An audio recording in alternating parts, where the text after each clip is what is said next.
Hello and welcome to this week's Hippie Hyena. So this week, I thought we'd take a look at Paul Joseph Watson, insufferable little goblin, and what he's saying about multiculturalism, because I think it would be interesting to see. I basically can't pass it up. When he had a video entitled "Multiculturalism is a Sickness," I thought, I've got to react to that. Let's jump in and see what he's going on about, shall we? Ever wondered what major foreign powers think about America and the West's obsession with racism? Our increasingly absurd insistence that diversity is a strength? Our progressively more desperate search for the benefits of multiculturalism? So it's clear here that Paul Joseph Watson is against multiculturalism. So what is multiculturalism? Well, according to a quick Google search for the definition, multiculturalism is the presence of or support for the presence of several distinct cultural or ethnic groups within a society.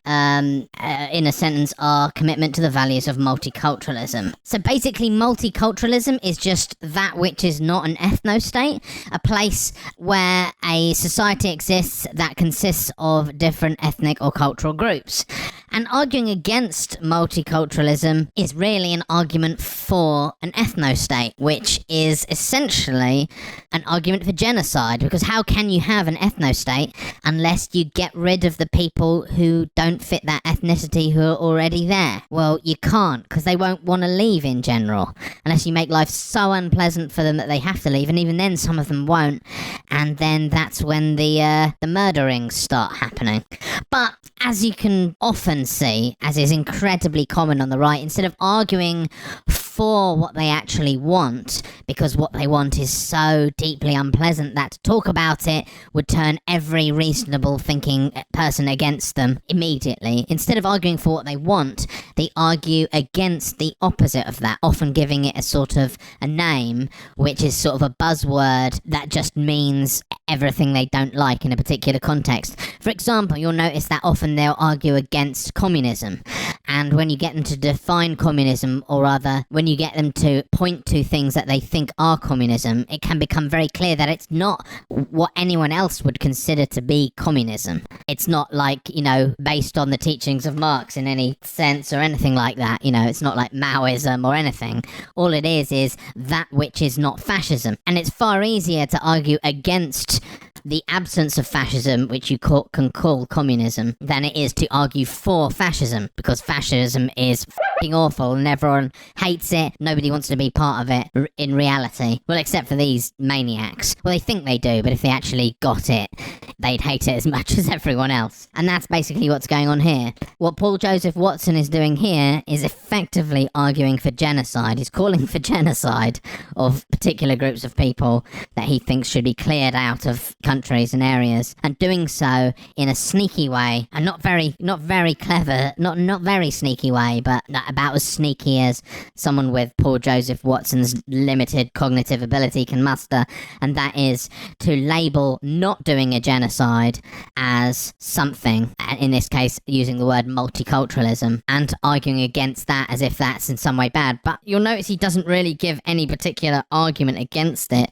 It's more just, it's assumed that people will be against it, and probably by the time a viewer has come to watch a Paul Joseph Watson's video, they'd have been so primed to just assume that multiculturalism as a concept is bad, because they're fed a constant stream of propaganda elsewhere in places like Fox News, wherever else that they entered the pipeline, to just constantly associate images of things they don't like with the phrase multiculturalism.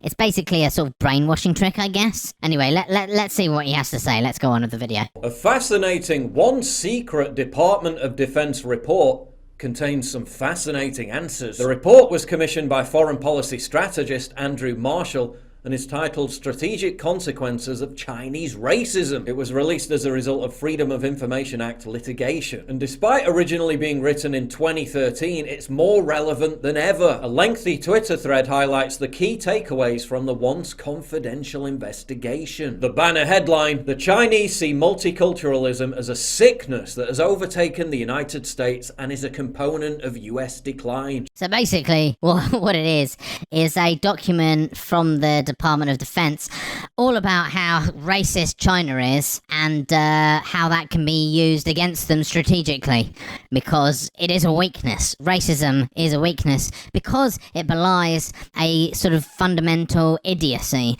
an idiocy in the misunderstanding of reality, you know? In order to be racist, you have to be stupid. It's just an impossible thing to be both racist and intelligent, at least in this particular area. Of course, people can have different kinds of intelligences, such as, I don't know, you could be a genius mathematician, but also a racist because you're an idiot about, you know, biology, sociology, culture, and a whole lot of things. But it's unusual. Usually, most racists are monumentally stupid for good reason, you know. In order to swallow the bizarre nonsense that is racism, you have to be incredibly stupid, because you have to go against everything that you observe, everything about reality. You have to somehow ignore that in favour of what an authority is telling you is true. And in order to be in that position, you have to be very, very stupid. But anyway, here's this document about how China is kind of dumb and racist, and that could be used against them tactically if necessary, if it comes to some kind of conflict or a kind of psyop type conflict. And it appears that Paul Joseph Watson somehow hasn't understood this and is kind of thinking that China's stuff is good, it seems like. China's racist idiocy is good. China acknowledges that it is a racist country, but sees that as no problem whatsoever, and in fact views the United States' obsession with racism and white guilt as a, quote, strategic vulnerability. China once respected the United States because it was unicultural and, quote, defined by the centrality of Anglo-Protestant culture. Yes, but importantly, Paul, the thing that you're really missing out on here is that China is wrong about those things. They're not correct, you know? It's like recently I saw a thing, it was a screenshot of a message board where someone was talking about how great a person Archie Bunker was. Archie Bunker, for those in the UK who don't know, Archie Bunker is essentially the American version of Alf Garnett. So, like a deliberately racist and stupid character, and this person was thinking that that was a great thing, and that in some way the show was sort of endorsing that as an idea, even though what the show was doing was pointing out how stupid and racist that person was, and that was where the humour arose from that, you know? But they hadn't understood that. Paul Joseph Watson is doing exactly the same thing here. He doesn't understand that what this is about is how wrong and dumb China is being on this subject. Instead of like realising that, this moron is jumping in with both feet and going, yeah, they're right. Absolutely, I support that. What defines America now? White kids in schools being taught they were born with original sin. Questions over whether white people should be allowed to use non-white emojis. George Floyd statues. So, a collection of things are either made up, sexed up, or doesn't matter. Like, I mean, cool, blimey. In a sort of time where, like, the gap between the rich and poor is getting bigger and bigger, and, you know, there's COVID happening, loads of people dying, there's inflation, there's a whole bunch, there's environmental catastrophes, there's a whole bunch of very real, very, very serious problems on the horizon, and he's having a fuss because one person wanted to make a fuss about, like, whether white people could use brown emojis that nobody gives a shit about. Come on, man. The author of the DoD report acknowledges that CRT was prevalent in Hollywood and television. It's pronounced prevalent, dude. I mean, you're British. You should be able to pronounce words properly. It's prevalent, not prevalent. What the hell? A decade ago. Hollywood, television, magazines, and more recently blogs take the issue of racism very seriously. Anti-racist messages are common in film and television, while positive images of racial minorities are heavily emphasized. Hollywood and television take their monitoring and policing of the public sphere seriously and work to identify violators and punishing them through ridicule or through expulsion from the community and acceptable company. So the deep state was already praising cancel culture before cancel culture was even a thing. Dude, it's got nothing to do with CRT. What the hell are you talking about? Like, this is such an interesting sort of thing, and so I think it exposes his sort of view of the world, because he's completely not understood this.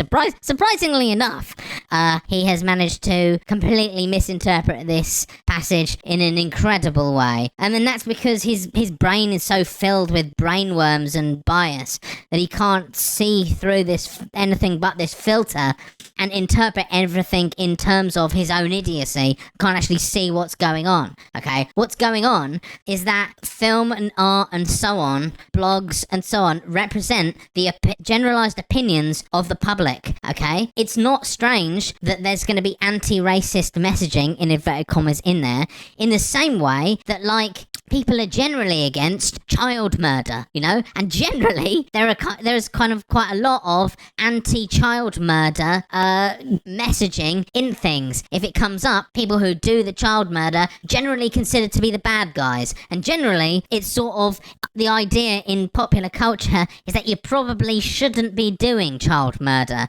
and people who do child murder are, like, you know, ostracized from the community. It's not anything like sinister. It doesn't have to be controlled or overseen by, like, the Jews or whoever else, the Illuminati. It's just like what people think because they have ethics and morals, and they don't like people being treated unfairly. Now, I get that sucks for someone like you, Paul Joseph Watson, who loves to do racism, you know, but the truth is that a wider society, we don't like it very much, and by extension, we don't like you very much. And the video kind of goes on for a little bit more, basically like this, misinterpreting stuff and trying to, you know, pretend that you can sort of move past or forget the idea that China is not really supposed to be considered a reliable narrator in this instance, that whether they think racism is good or not is a moot point. Like, who cares? If they think it's good, they're wrong, you know. But he's tries to sort of move past this. But what you won't find really is any justification of what he thinks you should do instead. No description even of what the alternative to multiculturalism is. Absolutely no discussion of that whatsoever. He just lets that kind of sit there in the background like some kind of horrible fart in a lift. Because I said before, he can't express that. Because if he did express it, a lot more people would realise a lot more quickly that what he's advocating for is genocide. So, what can we learn from this? Well, we can basically learn that when people complain about something but generally don't want to talk about what they want to replace that thing with or what the alternative is, it can often be because for some reason they're ashamed of what that alternative that they actually are arguing for is. So when somebody argues against communism or against multiculturalism or against socialism or against, like, trans rights and so on, whatever it is they're arguing against, I think you should ask them a question, which is, well, what do you foresee being the alternative? How do you imagine this is going to work if we don't do this? What do you want to have in its place? Because I think quite often they will refuse to answer that, to be honest, and that's telling in its own right. Because how weird, isn't it weird that a person will refuse to talk about what they want? But if they do talk about it, 9 times out of 10 it will be something pretty messed up that they would rather not reveal at this time, because they know it makes them look as bad as they are. Anyway, I hope you got something out of this video. Look after yourselves and each other. Hippie hyena out. Goodbye.